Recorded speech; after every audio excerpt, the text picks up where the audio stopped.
I inquired of you because I heard you say that there's equality, equal. You agree with this DEI bill? And what was your reason for what? Can you repeat that? I'm sorry, can you rephrase your question? You said you were okay with the DEI and that there's an equal playing field. Did you say that? Yes, I did say that I'm okay with the bill as it stands currently. And to address that there and to talk a little bit about it, it's because what it does is say that we're not in the business in state government of giving preferential treatment to certain groups and individuals. We treat everybody the same because we're all people under the law. And it's the same concept as the 14th Amendment, for instance. Everybody was supposed to be equal and everything like that. But what essentially your argument's likely going to be here is that no, it's not. It's that nobody's equal and everything. And that's what it seems like you're probably trying to get at, if my understanding is. First of all, you said suppose. Use the word suppose. And so suppose means not exactly. Can I ask you what you identify as?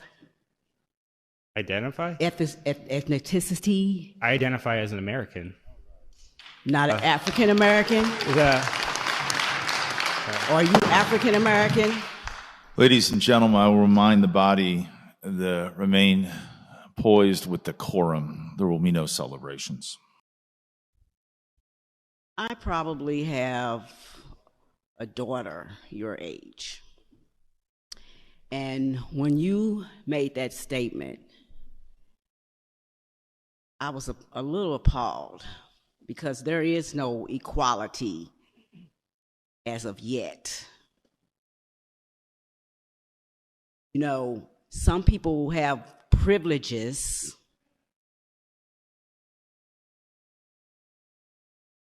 and, you know, we can consider maybe privileges that people have, and you may be getting that confused with equal. But my daughter don't have those privileges.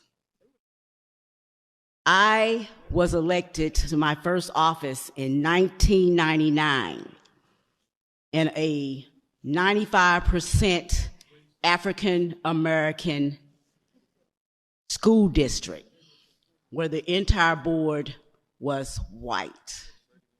1999, sir. Do you think that's equal? And our school district was 95% African American. It took me 20 years, sir, to get into this building. And I had to fight to get here. Think that's equal? I think that you're given the same opportunity as anyone else in this building to get there. Well, it's just as me. You are delusional if you think that. Oh. Because that's not so. That's not how life is going. That's the reason why we need these things implemented in some of these companies, because there is not. How do you think it all came about, sir? It's not like that. We talk about transportation. Back in the day, Rosa Parks she had to ride in the back of the bus. When I walked in this building, when I got elected to come into this building, I came into this building thinking that I was going to work with individuals for the state of Missouri. I was so proud. It didn't matter what color we were. I just wanted to work with individuals to make a better state. And that has not happened. That's not equal, sir. That's not equal at all. I have some darn good bills. When I walked into the office of the speaker, they were made out of a joke.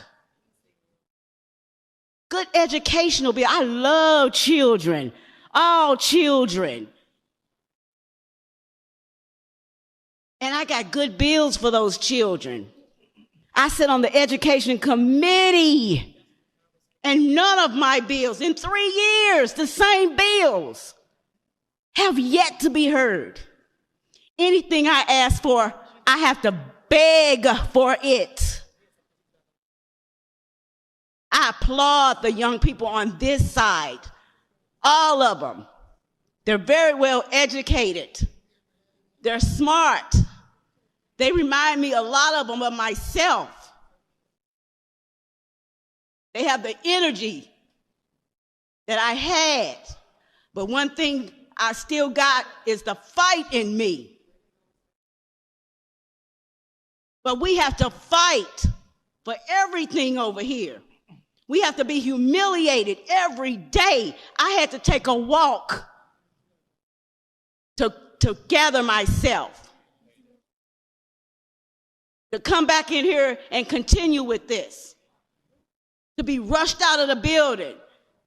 I'm hearing so people can go to a ball game. Well, the heck with that, because we're here representing the state of Missouri, and we need to stay here until our work is done. Today, I wish you could meet my daughter, since you say it's equal, and she has a master's degree.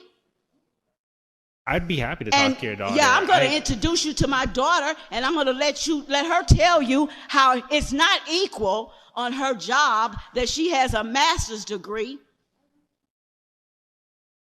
And she has to work for individuals that don't have the same education that she has, merely because she looks like me. That's not equal.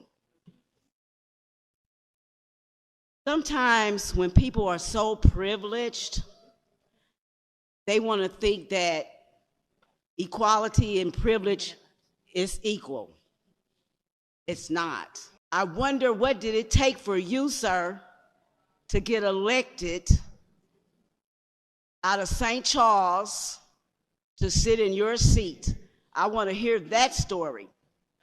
Yeah, I had to work on my own merit and pretty much promote the principles I believe in, which is freedom, equality for all, which I believe that America does. And that's how I got elected into my position. I didn't get elected into my position because of the color of my skin or doing any race baiting stuff that it seems like you're promoting here. Oh, I'm promoting race baiting? I'm promoting race baiting? No, I think you're promoting privilege, tokenism.